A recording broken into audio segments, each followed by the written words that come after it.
Vivimos en un universo densamente poblado de estrellas. Nuestra galaxia, la Vía Láctea, tiene 400.000 millones de soles. Son por lo menos 100.000 millones de sistemas solares los que habrían aquí, en la Vía Láctea. Y hay cientos de miles de millones de galaxias como la nuestra. La Tierra es menos que un granito de arena en una inmensa playa. Y no es la única playa. ¿Por qué solamente habría vida aquí en la Tierra? MC Castepol presenta. Hola amigos, soy Sixto Paz Wells. Nací el 12 de diciembre de 1955 en Lima, Perú. Mi padre investigaba los ovnis antes de que yo naciera. Nací en un ambiente favorable al tema. Mi padre desde pequeños, a mis hermanos y a mí, nos enseñó a pensar, no a creer que esto fuera posible. Que un universo tan grande, lo raro no es de que pueda haber vida fuera de la Tierra. Lo raro sería de que no lo hubiese. Él había creado un instituto de investigación de los ovnis junto con amigos suyos de la Fuerza Aérea. En 1973, mi padre fue invitado a dar una conferencia en una agrupación yoga. Yo fui acompañándolo, tenía 17 años en aquel entonces, y me encontré con un grupo de personas que se dedicaban a temas espirituales sin hacer de eso una religión. Me gustó tanto el ambiente que me quedé a hacer prácticas de respiración, relajación, concentración y meditación, Hatha Yoga y Mantra Yoga Meditación. Al año siguiente, en 1974, salió una noticia en el diario más serio y conservador de Lima, el Diario El Comercio, que decía que se había descubierto que el espacio no era un silencio sepulcral como se creía, sino que era mucho ruido, mucha bulla, y que esos sonidos provenientes del espacio podían ser mensajes enviados de otros planetas, de civilizaciones avanzadas que podrían estar intentando comunicarse con sus similares en el universo. La noticia fue tan interesante que mi padre invitó a un médico del Hospital de Policía de Lima, miembro de la Sociedad Teosófica, alto grado de la masonería, el doctor Víctor Ñáñez Aguirre, para que disertara sobre el tema de la telepatía, la transmisión de pensamiento a distancia. Planteaba este médico que de existir seres en otros planetas, podrían no solamente estar llegando a la Tierra con sus naves espaciales, sino que mentalmente, de forma telepática, o astralmente hasta en sueños, podrían estar intentando comunicarse con la humanidad. La noticia fue tan interesante que de regreso a la casa, le conté a mi madre y a mi hermana de lo que se había hablado, e intentamos, como jugando, recibir un mensaje. Mi madre, mi hermano y yo nos sentamos en torno a una mesa, pusimos unas hojas de papel y un lápiz, y acordamos que al primero que le viniera a la mente una idea que considerara que no fuera suya, la iba a anotar en el papel y después íbamos a ir concatenando las ideas, buscando un probable mensaje. Hicimos prácticas de meditación y de pronto, al cabo de unos 15 minutos de una meditación muy profunda, vino en mí un deseo irrefrenable de escribir. Una ansiedad tal que me llevó a abrir los ojos, estaba totalmente consciente, no estaba en estado de trance alguno. Y de pronto comencé a escribir a gran velocidad. Sentía en mi mente como que me hablaban al oído, como que me decían: sala de hogar buena para hacer la comunicación. Me llamo Oxal, soy de Morlen, ustedes le llaman Ganímedes, una de las lunas de Júpiter.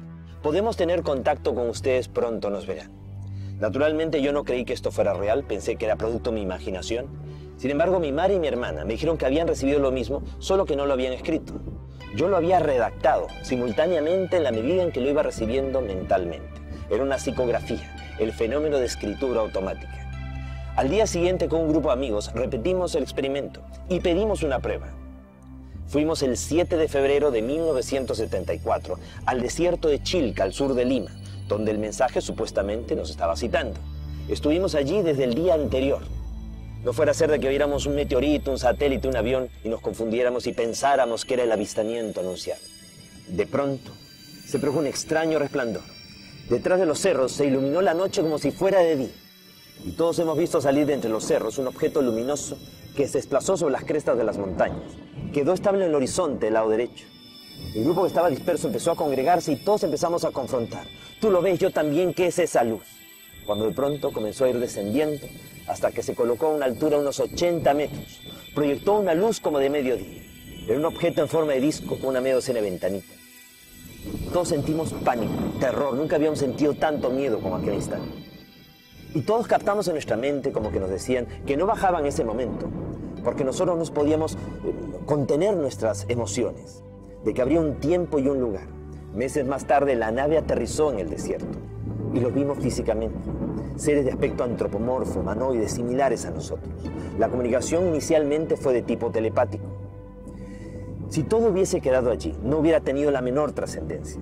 Lo interesante es que un periodista español, Juan José Benítez, mundialmente conocido en la actualidad por la serie de los libros del caballo de Troya, cuando solamente era un corresponsal más de la agencia EFE, fue enviado al Perú a cubrir la insólita noticia de este grupo de adolescentes que afirmábamos tener contacto con extraterrestres.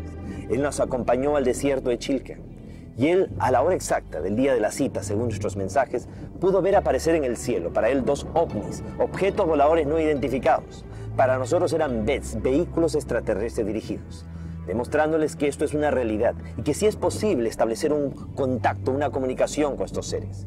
De regreso a España, escribió su primer libro, OVNIS SOS a la Humanidad, de Editorial Plaza y Janés. Y eso hizo de que la experiencia de su contacto fuera conocida a nivel mundial. Con los años, el contacto fue cada vez más fluido y permitió recibir de estos seres la información que vamos a compartir con ustedes. La información del plan cósmico, de la cosmogonía extraterrestre, de los orígenes de la humanidad. Una historia que demostraría de que el ser humano es el resultado de más de un experimento genético extraterrestre. Que a lo largo de nuestra historia, aquí ha habido más de una hibridación y mestizaje, naufragios estelares, colonizaje y hasta deportación de extraterrestres a nuestro mundo. Y que si no tomamos en cuenta el eslabón extraterrestre, la historia de la humanidad no tiene ni pies ni cabeza.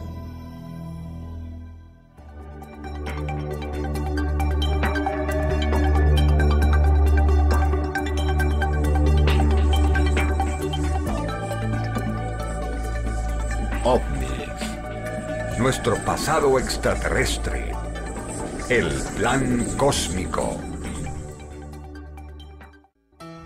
A fines de los años 70, empezaron a aparecer en el sur de Inglaterra una serie de marcas, unos patrones sobre los campos de cereales.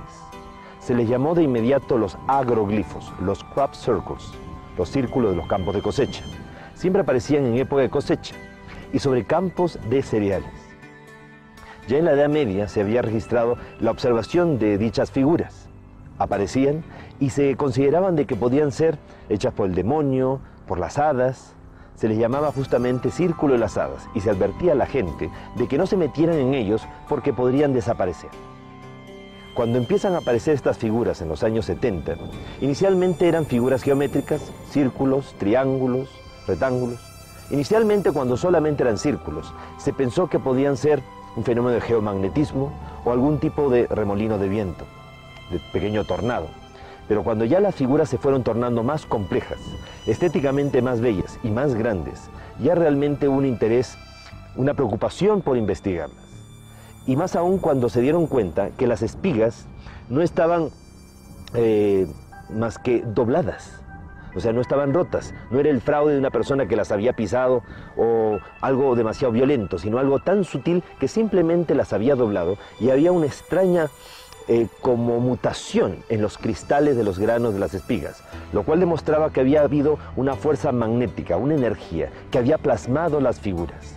Era un mensaje del cielo aquí en la tierra. Logró videograbarse el momento mismo, en 1996, en Oliver Castle, que unas esferas luminosas comienzan a revolotear sobre los campos de cosecha e imprimen en fracciones de segundo este tipo de figuras. El 17 de agosto del año 2001, nuevamente al lado del radiotelescopio Shilbolton, aparecen un juego de 2 figuras. Inicialmente un rostro gigantesco tridimensional. A nivel del suelo no hay nada que nos haga pensar que ahí hay un rostro. Simplemente son montoncitos de trigo amontonados. Pero ese rostro no nos es desconocido. Es el mismo rostro de Sidonia en Marte. Aquel rostro que fue descubierto en una montaña sobre la superficie de Marte. ¿Y qué es la otra figura?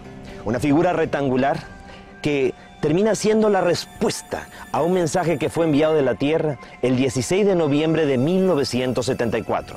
En aquella ocasión, Frank Drake, el amigo de Carl Sagan, utilizando